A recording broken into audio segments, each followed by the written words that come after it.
आज आप मुजफ्फरनगर आए हैं, किस मुद्दे को लेकर, क्या उद्देश्य है मुजफ्फरनगर आए?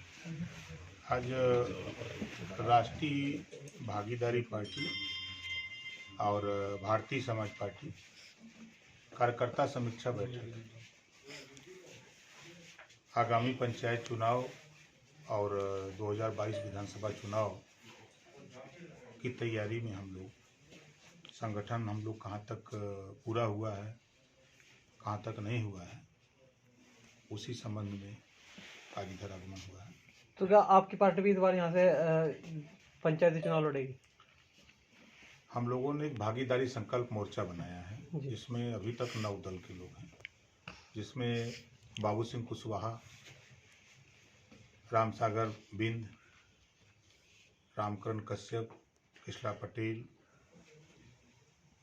अनिल चौहान, प्रेमचंद प्रजापति, बाबू रामपाल और ओवैसी 9 लोग मिल करके हम लोगों ने भागीदारी संकल्प मोर्चा बनाया है और उत्तर प्रदेश की 403 सीटों पर चुनाव लड़ने के लिए तैयारी हो रही है। और हम उत्तर प्रदेश में जिला पंचायत चुनाव हम लोग मिलकर लड़ेंगे। अभी कोरोना वैक्सीन को लेकर राजनीति हो रही है, अखिलेश जी ने बयान दिया कि ये बीजेपी की वैक्सीन है, हम तो नहीं लगवाएंगे, इसमें क्या कहना आपका? वो उनका बयान है कि उन वैज्ञानिकों को, उन डॉक्टरों को, उनकी पूरी टीम को हम धन्यवाद देते हैं जिन्होंने मेहनत करके वैक्सीन तैयार किया है। और उन लोगों को भी हम समझाना चाहते हैं जो लोग कहते हैं कि देश में आरक्षण है इस नाते यहाँ वैक्सीन नहीं बनती, ऐसे लोगों के मुंह पे जूता मारने का काम किया है हमारे वैज्ञानिकों ने, हमारे डॉक्टरों ने, हमारी टीम ने, कि हम लायक लोग हैं, आप मुझसे काम नहीं लेते हो, इस नाते हम लोग काम नहीं कर पाते हैं, आप हमको संसाधन दो, हम अमेरिका, रूस, चीन, जापान, थाईलैंड, बर्मा से बेहतर काम भारत में कर सकते हैं। एक किसानों का आंदोलन चल रहा है दिल्ली में, क्या लगता है कब तक वो खत्म हो सकता है? सरकार बात भी कर रही है लेकिन अभी तो कुछ हल नहीं निकल रहा। देखिए, सरकार बीजेपी माने भारतीय झूठ पार्टी, ये बीजेपी 100% झूठ बोलने वाली पार्टी है, झूठ बोलने वालों की गोल है, उद्योगपतियों का काम करने वाली पार्टी है, ये उद्योगपतियों को बढ़ावा देने वाली पार्टी है।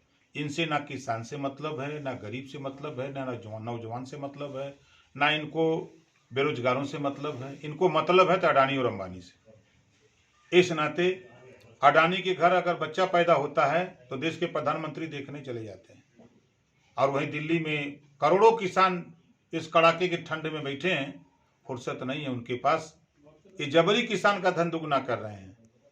ये 100% झूठ बोलते हैं। किसानों के बीच में आके इन्होंने बोला था ना कि 14 दिन में गन्ना भुगतान करेंगे, 6 साल बीत गया, नहीं हुआ। इन्होंने आकर के वोट मांगने के लिए कहा कि हम पश्चिमी उत्तर प्रदेश में हम हाई कोर्ट बनाएंगे, सरकार बनवा दो, सरकार बन गई, 6 साल हो गए, हाई कोर्ट नहीं बना। इन्होंने कहा था कि देश बिकने नहीं दूंगा, रेलवे बेच दिया, बैंक बेच दिया, LIC बेच दिया, BCCL बेच दिया, कोयले की खदान बेच दिया, 26 विभाग बेच दिया, अब भाषण मार रहे हैं कि देश बिकने नहीं देंगे। ये 100% हिंदू मुसलमान, भारत पाकिस्तान, अगड़ा पिछड़ा, नफरत की राजनीति करके ये ना तो शिक्षा की बात करते हैं, ना रोजगार की बात करते हैं, ना ये आपस में भाईचारा की बात करते हैं, ये सिर्फ नफरत की राजनीति करते हैं लोग। किसानों को खालिस्तानी तक बता दें कि ये किसान है तो खालिस्तानी है। हम तो बीजेपी को चैलेंज देते हैं कि 2014 के पहले जो बयान आप लोगों ने दिया है बीजेपी के लोगों, उसी बयान को अगर आप यूट्यूब पर निकाल करके पढ़ लो, अगर वो खालिस्तानी है, तेरे पास ईडी है, तेरे पास CBI है, तेरे पास तमाम खुफिया तंत्र है, पकड़ क्यों नहीं लेते? कह देना आसान है, क्योंकि जाके पैर फटे बेवाई सो ही जाने पीर पर आई। तो ये बीजेपी के चाहे प्रधानमंत्री हों, चाहे गृह मंत्री हों, चाहे मुख्यमंत्री उत्तर प्रदेश के हों, कबों हल का मुठिया पकड़े हैं, कभी खेत से दूध निकाले हैं, धान की रोपाई के लिए नर्सरी कब पड़ती है, गेहूं बोने के लिए क्या क्या करना पड़ता है, इनको पता ही नहीं है। ये कहते हैं ना किसानों का धन दुगना करें, कैसे करोगे जी? यूरिया 200 रुपया किलो थी, 200 रुपया 50 किलो थी एक बोरी, अब किसानों का धन दुगना कर दिया, 5 किलो कम कर दिया, 200 रुपया की जगह 300 कर दिया। तो किसानों का धन दुगना कर रहे हैं कि अब उद्योगपतियों को बढ़ावा दे रहे हैं। तो ये अडानी और अंबानी के चौकीदार लोग हैं। एक बार लिखा ना प्रधानमंत्री जी कि मैं चौकीदार हूं, पूरी बीजेपी भारतीय झूठ पार्टी वाले साफ लिख दिए कि मैं चौकीदार हूं। तो किसके चौकीदार है ये तो नहीं बताया, लेकिन किसानों ने यह साबित कर दिया कि तुम अडानी और अंबानी के चौकीदार हो। अगर तुम चौकीदार नहीं होते उसके, तो तुम आकर के हमारे बीच में हमारी समस्या का निदान करते। तो किसानों का अभी तक कोई हल नहीं निकलेगा, वहाँ की बीजेपी चाह ही नहीं रही है।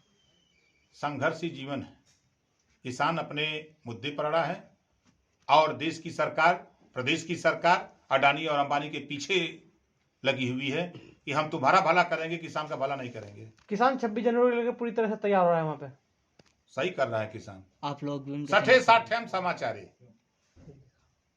अगर सीधी उंगली से घी ना निकले तो टेढ़ उंगली करना करे नहीं पर घी निकल जाता है। आप उत्तर प्रदेश में चुनाव लड़ोगे, किन मुद्दों को लेकर चुनाव जनता के बीच जाएंगे? हम उत्तर प्रदेश में निःशुल्क स्नातकोत्तर तक निःशुल्क शिक्षा, समान शिक्षा, जो प्राइवेट में पाठ्यक्रम है वही पाठ्यक्रम हम सरकारी स्कूल में ले आएंगे।